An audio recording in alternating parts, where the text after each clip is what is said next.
आप सोच भी नहीं सकते, खतरा राजधानी दिल्ली तक पहुंच चुका है। दिल्ली में 9 आतंकी पकड़े गए हैं। इन 9 आतंकवादियों के पास से ग्रेनेड, एडवांस विदेशी हथियार और विस्फोटक सामग्री बरामद हुई है। इन आतंकियों के टारगेट पर भीड़भाड़ वाले इलाके थे। प्लान बॉर्डर पार से आया था, विस्फोटक भी बॉर्डर पार से आया था। ये आतंकी आईएसआई के लिए काम कर रहे हैं, दाऊद इब्राहिम के नेटवर्क से जुड़े हैं। आईएसआई का हेडक्वार्टर रावलपिंडी में है। दाऊद पाकिस्तान में छिपा है और इस खतरे को दिल्ली से 1000 किलोमीटर दूर बॉर्डर पर ही रोकना होगा। बॉर्डर पार आतंकी आकाओं का इलाज करना ही होगा। यह होगा कैसे? इसका जवाब गृह मंत्री अमित शाह और आर्मी चीफ उपेंद्र द्विवेदी ने दिया। अमित शाह जिस मिशन में लगे हुए हैं, उसके बाद कोई बॉर्डर पार करके भारत में घुस नहीं पाएगा। आर्मी चीफ जिस मिशन में लगे हैं, वो बॉर्डर पार दुश्मनों का सफाया कर देगा। अमित शाह बॉर्डर क्यों जा रहे हैं?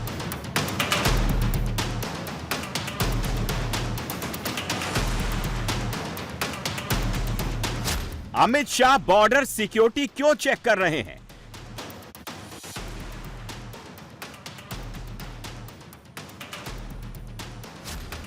अमित शाह इतने बड़े पैमाने पर ऑपरेशन क्यों चला रहे हैं?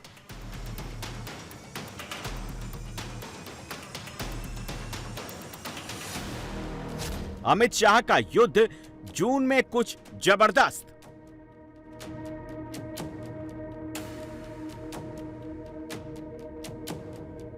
हमने बीएसएफ की सीमा सुरक्षा के कंसेप्ट को पूर्णतया बदलने का निर्णय किया है। एक चतुष्कोणीय कंसेप्ट के साथ एक सुरक्षा ग्रिड हम आने वाले दिनों में बनाएंगे और बॉर्डर की सुरक्षा की जगह टेरिटोरियल सुरक्षा का एक नया कंसेप्ट भी लॉन्च करेंगे। राजस्थान, गुजरात, कच्छ, बीकानेर, जवानों से मुलाकात। जहां जहां बॉर्डर, वहां वहां पर अमित शाह बहुत बड़े मिशन में निकल चुके हैं।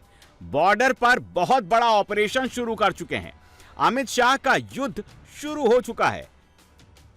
कहीं दलदल, कहीं पानी बहुत ज्यादा, कहीं एकदम। हर थोड़ी दूर से इस नाले का नेचर बदल जाता है। यह सर क्रीक का हरामी नाला है, जो घुसपैठ और तस्करों के लिए सबसे सुरक्षित माना जाता है। यहां पर 100% किलेबंदी करना मुश्किल था, लेकिन अमित शाह ने गुजरात बॉर्डर को पूरी तरह से सील कर दिया।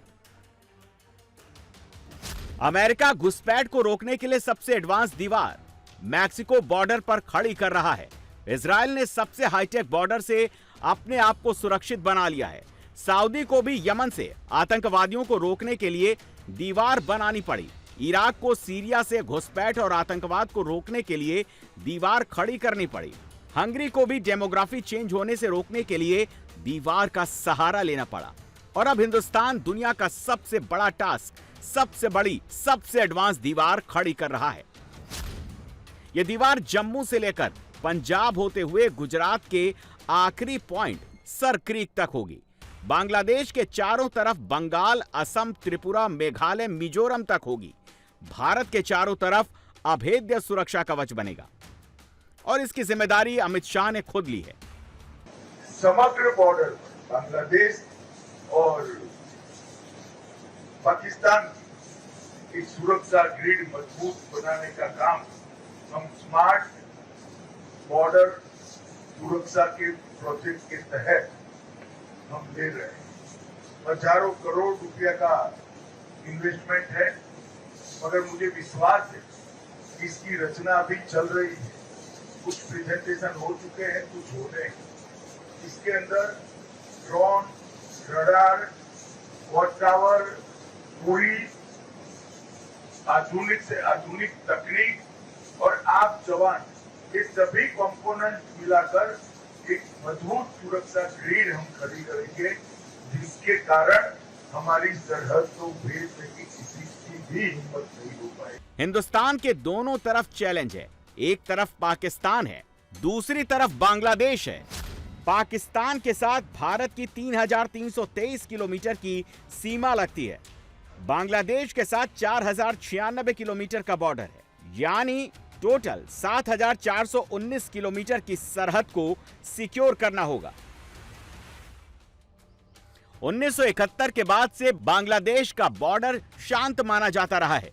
दूसरी तरफ पाकिस्तान का बॉर्डर एक्टिव रहा है। पाकिस्तान से एलओसी लगती है, इसीलिए वहां आर्मी तैनात रहती है।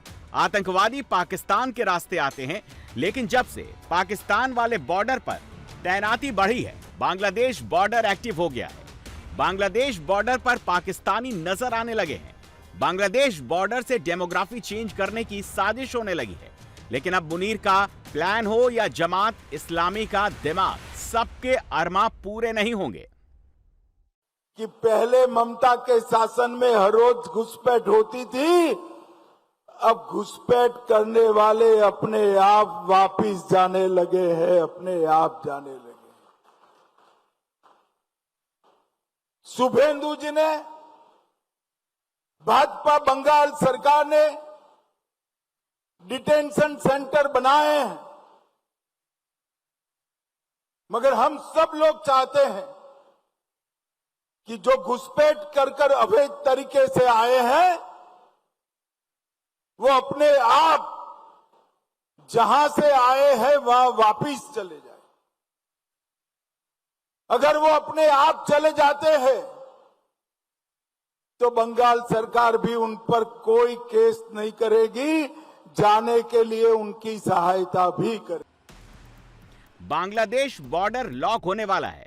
न कोई इस पार आ पाएगा, न कोई उस पार वापस लौट पाएगा। इसका असर दिखने लगा है। बांग्लादेशी खुद वापस भागने लगे हैं। सामान उठाकर परमानेंट वापसी शुरू कर दी है, क्योंकि एक बार बॉर्डर बंद हो गया तो क्या होगा, इनको समझ में आ गया है। बांग्लादेशी रोहिंग्या जो यहाँ के नागरिक नहीं है, अवैध रूप से घुसपैठ किए थे, उनको तो जाना पड़ेगा। एसआईआर के पहले भागने का कोशिश किया था, लेकिन ये सारे विरोधी पार्टी लोग उसको रोक के रखा। आज उनको पता चल गया कि अच्छे से निकल जाए, नहीं तो बहुत नसीब में दुर्दिन दुर्वस्था आएगा, खराब दिन देखना पड़ेगा। तो जा रहे हैं, 200-400 नहीं है, रोज लाखों लोगों को पार करना पड़ेगा। तभी यहाँ जो करोड़ों लोग छुपे हुए हैं और देश को बर्बाद करने में लगे हुए हैं, सारा सुविधा भोग रहे हैं, तब इससे देश को निजात मिलेगा और हमको देश को नया ढंग से बढ़ पाएंगे। बांग्लादेश से घुसपैठ रोकने के लिए सबसे जरूरी है बॉर्डर पर अभेद्य दीवार खड़ी करना, लेकिन यह काम इतना आसान नहीं है। बांग्लादेश बॉर्डर पर पहाड़ है, मैदान है, नदियां हैं, नाले हैं, पथरीले रास्ते हैं, दलदली इलाके हैं। हर जगह दीवार खड़ी करना बहुत बड़ा चैलेंज है। यह चैलेंज पूरा कैसे होगा, कैसे पानी में दीवार बनेगी, ये समझने के लिए दुनिया में कहां-कहां पर ऐसे बॉर्डर हैं वो देखना होगा। अमेरिका दुनिया की सबसे ऊंची फेंसिंग लगा रहा है, जो पानी, पहाड़ों, रेगिस्तान से होकर गुजरती है।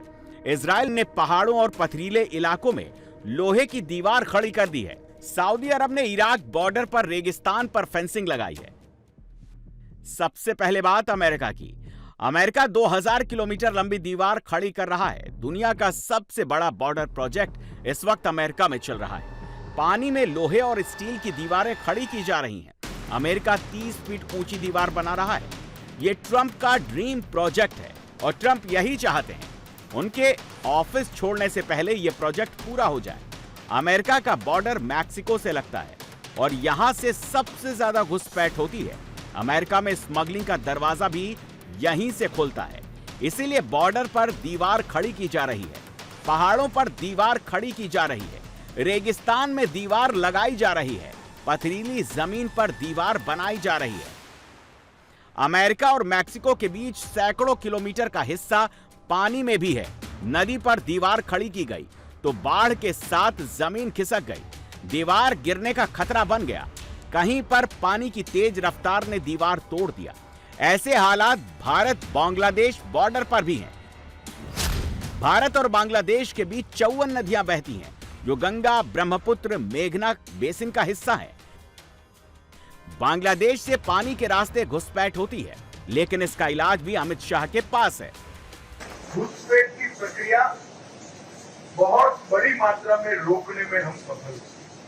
फिर उनको जंगल मार्ग और नदी नालों से ही आने का रास्ता बचेगा, जिसकी तकनीकी फेंसिंग हम लगाने के लिए भी साइमल्टेनियसली बहुत स्पीड के साथ काम कर रहे हैं। तो आने वाले दिनों में बीएसएफ के जवानों के पराक्रम, साहस और कर्तव्य निष्ठा के कारण पूरी बॉर्डर सुरक्षित होने जा रही है और इसमें भारत सरकार तकनीक का भी सहारा लेकर आपकी मदद में जरूर खड़ी रहेगी।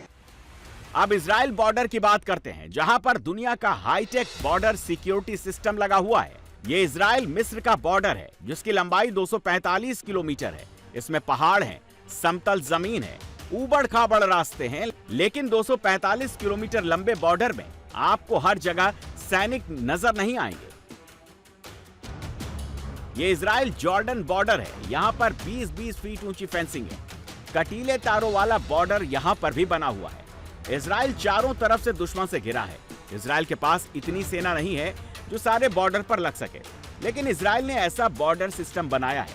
इजराइल के बॉर्डर दीवारों के पास, फेंसिंग के पास ना तो कोई इंसान आता है, ना ही कोई जानवर आसपास भटकता है। स्टील की इन दीवारों की आंखें हैं, इन दीवारों के कान हैं और हाथ भी हैं। इजराइल बॉर्डर में एआई कैमरे लगे हैं, थर्मल कैमरे लगे हैं, अंडरग्राउंड सेंसर लगे हुए हैं, रोबोट गन लगी हुई है। बांग्लादेश बॉर्डर पर जो फेंसिंग लग रही है वो दुनिया की सबसे हाईटेक फेंसिंग सिस्टम होगा। अमेरिका इजराइल के बॉर्डर सिस्टम की पूरी स्टडी करने के बाद उससे एडवांस बॉर्डर सिस्टम बनाया जा रहा है, जिसकी शुरुआत अमित शाह ने कर दी है।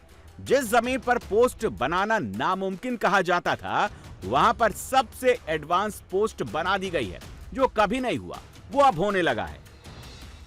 जो टावर लगे हैं वो टावर लगाने में तकनीकी रूप से कितनी तकलीफ थी वो मैं भली भांति जानता हूँ, क्योंकि जिस प्रकार की भूमि है उसमें टावर लगाना ही, वॉट टावर लगाना ही अपने आप में बड़ी दिक्कत वाली बात है। मगर हमारे लोगों ने तकनीकी समाधान भी ढूंढा और उसको बहुत अच्छे तरीके से इंप्लीमेंट कर सफलतापूर्वक वॉच टावरों का निर्माण हो गया। पूरे बीओपी के क्षेत्र को ग्राउंड लेवल से लगभग 3.25 मीटर ऊपर उठाया है और कनेक्टिंग रोड की दोनों ओर पत्थर की दीवारें बनाकर कनेक्टिंग रोड को भी जब पानी आता है उससे सेफ करने का प्रयास करते। अब समझिए भारत का बॉर्डर सिस्टम कैसा होने वाला है। अमित शाह स्मार्ट फेंसिंग की बात कर रहे हैं, जिसका मतलब है physical fence plus sensor system plus camera network plus AI system plus command and control centre plus drone patrolling plus GPS tracking plus mobile पर अलर्ट। बॉर्डर पर प्लस वाला सिलसिला और आगे बढ़ेगा। बॉर्डर पर जो फेंसिंग लगाई जा रही है उनमें अंडरग्राउंड सेंसर लगे हैं, यानी अगर कोई टनल खोदता है तो भी पकड़ में आ जाएगा। थर्मल कैमरे लगेंगे जो रात दिन हर मौसम में काम करेंगे। एआई कैमरे लगेंगे जो दुश्मन की पहचान खुद कर सकेंगे। फेंसिंग के आसपास भी कोई आएगा तो उसको मोशन सेंसर पकड़ लेंगे। अमित शाह बॉर्डर पर ऐसा चक्रव्यूह रच रहे हैं जिसको तोड़ पाना न पाकिस्तान के बस की बात है, न बांग्लादेश के बस की बात। जिस रफ्तार से काम चल रहा है, जून तक ये सुरक्षा कवच काफी तैयार हो जाएगा। बॉर्डर पर दीवार खड़ी है, सेना डटी है, बीएसएफ तैनात है। पाकिस्तानी आतंकी ना एलओसी से आ पा रहे हैं, ना बांग्लादेश से हिंदुस्तान में घुस पाएंगे। लेकिन जो आतंकी बॉर्डर पार बैठे हैं वो बच भी नहीं पाएंगे। ये लश्कर ए तैयबा का डिप्टी चीफ है सैफुल्लाह कसूरी, जो अब बिना सुरक्षा के बाहर नहीं निकलता। पाकिस्तान में इतना खौफ है, लश्कर का डिप्टी अपने साथियों के जनाजे तक में नहीं जाता है। सगे भाइयों जैसे मुदस्सर शहीद की मैयत इलाहाबाद आ रही थी, मुझे जनाजे में शरीक होने की इजाजत नहीं मिल रही थी। वो दिन मेरे लिए बहुत भारी दिन था। अल्लाह जानता है, सारा दिन मेरा दिल भी और मेरी आंखें भी आंसू भी बहाती रही और अपने प्यारे भाई मुदस्सर शहीद की अजमत और जो अल्लाह तबारक तआला ने उसको इज्जत मर्तबा और मुकाम दिया, हमारे भाई की शहादत को कबूल फरमाए। ना वो झुका है ना वो झुका है। पाकिस्तान में ऑपरेशन सिंदूर का इतना खौफ है, न हाफिज सईद बाहर निकलता है, न मसूद अजहर अपने बिल से बाहर निकलता है। जो आतंकी खुलेआम पाकिस्तान में घूमते थे वो अब सड़क पर आने से भी डरते हैं। सैफुल्लाह कसूरी खुद कितना डरता है उसका सबूत ये तस्वीर है। कसूरी के दोनों तरफ जो शख्स खड़े हैं उनके हाथ की उंगलियों को देखिए, कैसे उंगली ट्रिगर पर है। कसूरी पर कभी भी कहीं से भी गोली चल सकती है, इसका खौफ लश्कर तैयबा को भी है। यह डर अभी और बढ़ने वाला है क्योंकि भारत की तीनों सेना ऑपरेशन सिंदूर 2 के लिए तैयार हैं। As far as Operation Sindoor is concerned, firstly, it is still continuing. There is temporary cessation of hostilities. So the Indian Army or all the three services are preparing well for Operation Sindoor 2.0 if it takes place. Presently, we are looking at enhancing our synergy within the three services. We are looking at equipping ourselves for the next warfare. As I have told you, the next warfare will not be limited to the land, maritime and air alone. The new entries, that is the space, cyber and cognitive warfare, will play a very important role. Indian army में बहुत जबरदस्त बदलाव हो रहे हैं। पिछले 1 साल में भारतीय सेना ने अगले युद्ध की बड़ी तैयारी की है। यह तैयारी जमीन, आसमान और समंदर में हुई है। इंडियन आर्मी में नई तकनीक, नए नए हथियार शामिल हो रहे हैं, जिसका यह है एग्जाम्पल। ये UGV यानी अनमैन्ड ग्राउंड व्हीकल, जो युद्ध क्षेत्र में सबसे अहम रोल में होगा। कहां पर आईडी माइंस है उसका पता लगाएगा, जंग के बीच हथियारों की सप्लाई करेगा, दुश्मन के इलाकों में घुसकर रेकी करेगा। न्यू वॉरफेयर में ड्रोन सबसे अहम हिस्सा बन गया है। जिस सेना के पास जितने एडवांस ड्रोन्स होंगे, उसके पास ड्रोन ऑपरेटर करने वाले जितने काबिल सैनिक होंगे, युद्ध में पलड़ा उसी का भारी होगा। भारतीय सेना में बड़ा बदलाव आया है। अब ड्रोन की ट्रेनिंग नेशनल डिफेंस एकेडमी से मिलनी शुरू हो जाएगी। अब जो भी ऑफिसर एनडीए से निकलेंगे वो ड्रोन युद्ध के माहिर होंगे। मैंने आर्मी चीफ टेक ओवर किया है, मैंने बोला है ईगल ऑन द आर्म, मतलब हर जवान के हाथ में ईगल होना चाहिए। जब मैं बोल रहा हूं तो वो ईगल पक्षी नहीं, ईगल में ड्रोन की बात कर रहा हूं। इसका मतलब ये है कि हर जवान को एक ड्रोन उड़ाने की काबिलियत होनी चाहिए। आपने देखा है जो भी हमारे एकेडमीज या बाकी जगह हैं वहाँ पे इनकी ट्रेनिंग हो रही है, वहाँ पे सिमुलेटर्स हैं। और जब मैं दिसंबर महीने में यहाँ पर आया था तो मैंने खुद कमांडेंट साहब से बातचीत करके यहाँ पे आर्मी ट्रेनिंग टीम को करीब 4 से 6 बड़े ड्रोन और सिमुलेटर यहाँ पे उनको प्रदान किया था। और उसके बाद कमांडेंट साहब ने उस पर काफ़ी आगे कार्रवाई की और बहुत सारे ड्रोन्स यहाँ पे लाए गए हैं। तो कहने का ये मतलब है कि ड्रोन्स है, काउंटर ड्रोन इक्विपमेंट है, इसके बारे में जानकारी हर को होनी ज़रूरी है। क्योंकि जब कैडेट यहाँ से जैसे ही लड़ाई के मैदान में जाएगा वहाँ पे ड्रोन्स की ऐसी ज़्यादा होगी मतलब इतने ज़्यादा ड्रोन्स होंगे कि आप लोगों को उसको समझना, कंट्रोल करना, इसके समझने में मुश्किल आएगी अगर उनको ड्रोन का पहले से वाकफियत नहीं होगी। इसलिए ड्रोन्स के बारे में हम हर कैडेट को उसके बारे में जानकारी दे रहे हैं, ट्रेनिंग दे रहे हैं, जिसके लाइव ड्रोन्स भी हैं और सिमुलेटर्स हैं, दोनों के साथ मिलीजुली कार्रवाई होगी। भारत में जिस तरह से युद्ध की तैयारी हो रही है, जिस तरह से ऑपरेशन सिंदूर का जिक्र हो रहा है, इससे पाकिस्तान का बीपी जरूर बढ़ रहा है। अब तो पाकिस्तानी जनता खुलकर आसिम मुनीर से सबूत मांगने लगी है। भारत ने तो सैटेलाइट इमेजेस दिखाई हैं और कहा है कि कहां कहां पर भारत ने पाकिस्तान में अटैक किया था। पाकिस्तान ऐसा कुछ नहीं कर पाया है। पाकिस्तान अभी तक ऐसी कोई सैटेलाइट इमेजेस जो है वो नहीं दिखा पाया है जिसका क्लेम पाकिस्तान करता है कि जी हमने 8 जहाज गिरा दिए। तो कभी डोनाल्ड ट्रंप 11 जहाज बताते हैं, तो कभी 7 होता है, कभी 8 होता है, कभी 9 होता है। और इसी तरीके से ये जो जहाज गिराने की फिगर्स है ये हमेशा अप डाउन चलती रहती हैं। तो जी पाकिस्तान की सबसे बड़ी बात ये है कि हमारे यहाँ जो है वो लोग ये भी कहते हैं कि बस जी हमने कह दिया तो काफी है, मतलब हमारा कहना ही काफी है, हमें कोई प्रूफ देने की जरूरत नहीं है कि हमने कोई जहाज गिराए थे या नहीं गिराए थे, और ना ही हमें सैटेलाइट इमेजेस के ऊपर फालतू का पैसा खर्च करने की जरूरत है।